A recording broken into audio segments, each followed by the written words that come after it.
নমস্কার, আমি জবা। কেমন আছেন সবাই? আশা করি সবাই ভালো আছেন, সুস্থ আছেন। আমরাও ভালো আছি। আমার আরও একটি নতুন ব্লগে সবাইকে স্বাগত জানাই। আর এদিকে সকাল সকাল ঘুমের থেকে উঠে সমস্ত বাসি কাজ সেরে নিয়েছি। তারপরে এদিকে রান্নাবান্না করে আমার মেয়েকে খাইয়ে আবার টিফিন বানিয়ে দিলাম। তো কি বলেন তো, এদিকে চলে গেছে আমাদের মেজো মেয়ে, সে গেছে 9টায়, আর এ গেল এখন বাজে 10টা বাজতে 10 মিনিট বাকি। তো একে খাইয়ে দিলাম, মেজো মেয়েকে খাইয়ে দিলাম।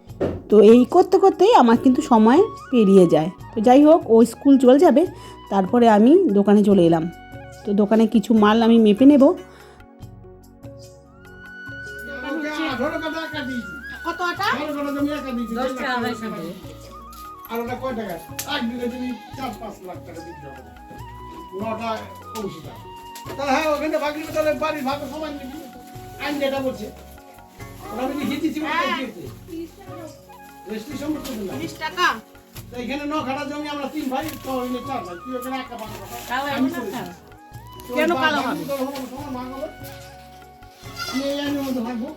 আর এটা আমি টাকা ধ্বংস করে যাচ্ছি। এই মেয়েটাকে এই মাসে জানিস তো ওদিকের কিছু দোকানের মাল মেপে নিয়েছিলাম। তো এদিকে দোকানের সমস্ত কাজ মিটিয়ে দিয়ে আবার রান্নাঘরে চলে এলাম।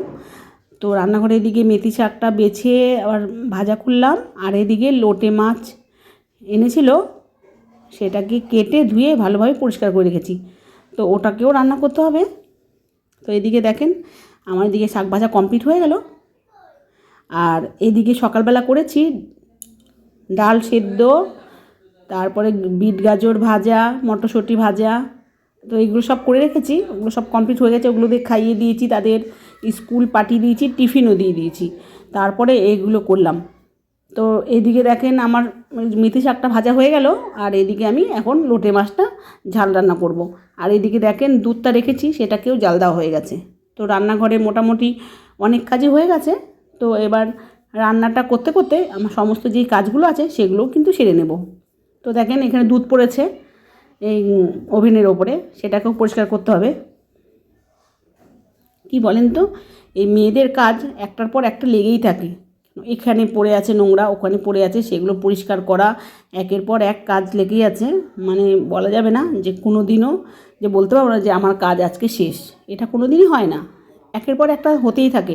আর আমার তো আর বিশেষ করে এই ঘরের কাজ করতে করতে আবার দোকানে যেতে হয়, তা বুঝতেই পারছেন কেমন আমার ব্যাপারটা। তো এই ধরেন এই মাছ রান্না করে আমি কবার গেছি জানেন তো, হাত ধুয়ে ধুয়ে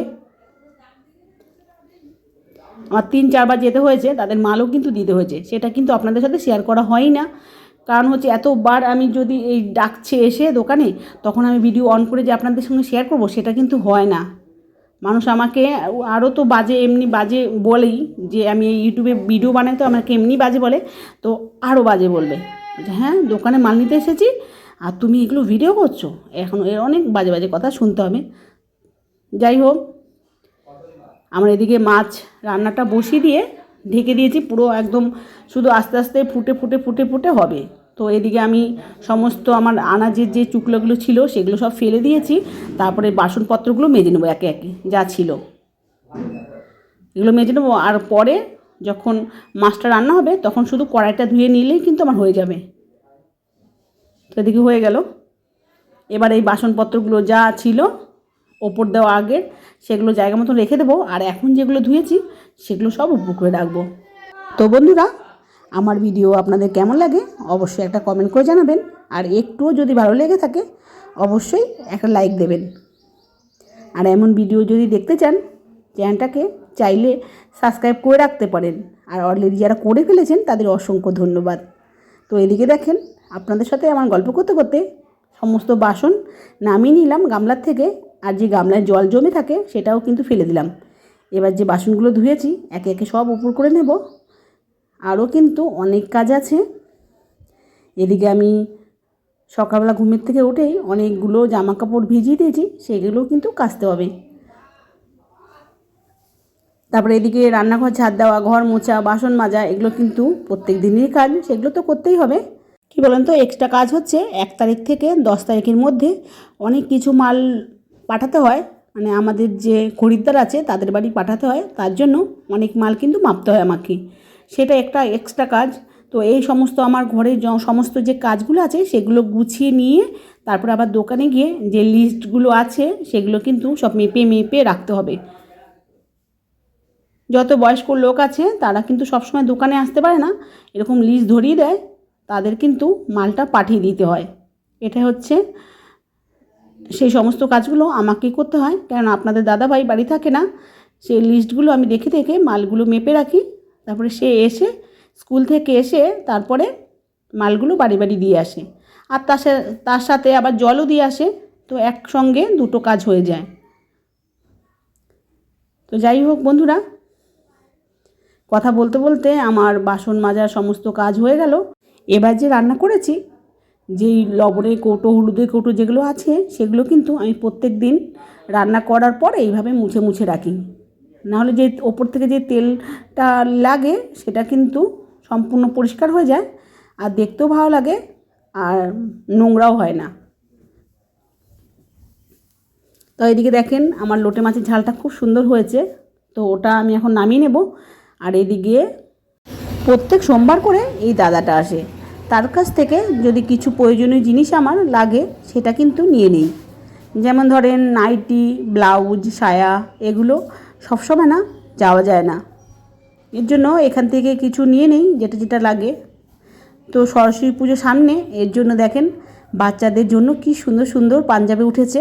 তো হলুদ কালার, লাল কালার, খয়েরি কালার, খুব সুন্দর সুন্দর। আর এদিকে বাচ্চাদের যে শাড়িগুলো হলুদ কালারের সেটাও কিন্তু এসছে।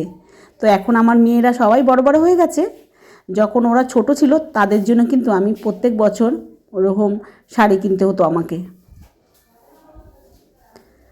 তো এইদিকে দেখেন আমি এসে পড়লাম সেখান থেকে। আমার একটা ব্লাউজ নিতে চেয়েছিলাম, কিন্তু আমার সাইজের একটা ব্লাউজই নেই, তাই জন্য নিতে পারলাম না। তো এদিকে আমি কাচিগুলো করে নিলাম। তো হালকা হালকা এখন রোদ্দুর উঠেছে। তো এদিকে আমার কাছাকাছি হয়ে গেল, আর যেগুলো তোমার শুকিয়েছিল সেগুলো ঘরে নিয়ে রাখলাম। আর এদিকে আমার মেজো মেয়ে স্কুল থেকে চলে এসে শাড়িটা দেখছেন কীভাবে খুলে রেখেছে। তো ওই শাড়িটাকে ভাঁজ করতে হবে, আর আমি মেয়েকে খেতেও দিয়ে দিয়েছি, কেননা অনেক সকালবেলা গেছে, সেই 8:30টার সময় খাইয়ে দিয়েছি। তো ও খাচ্ছে ওদিকে, আর আমি এদিকে সমস্ত ঘর কাজ করে নেব। তো এই বইয়ের টেবিলে দেখেছেন কেমন বই, একদম লোড হয়ে গেছে।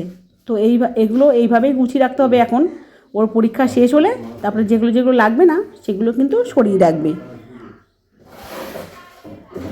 তো এখন আমার ফ্রিজটা মুছে নিলাম, তারপরে এদিকে টেবিলটাও ভালোভাবে ঝেড়ে নিলাম। এবার বিছানাটা ঝেড়ে নেব, আর যেই কাপড়গুলো আছে সেগুলোও ভাঁজ করতে হবে।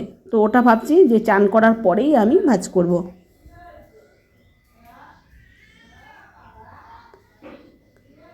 তো তারপরে এদিকে আমার এই কাজ সমস্ত, এই বিছানাটা গুছিয়ে ভালোভাবে তারপরে চান করে নেব, তারপরে আমরা সবাই মিলে ভাত খেয়ে নেব। তো বন্ধুরা, এখানে ভিডিওটা শেষ করলাম, দেখা হবে পরবর্তী ভিডিওতে। ততক্ষণ ভালো থাকবেন, টাটা বন্ধুরা।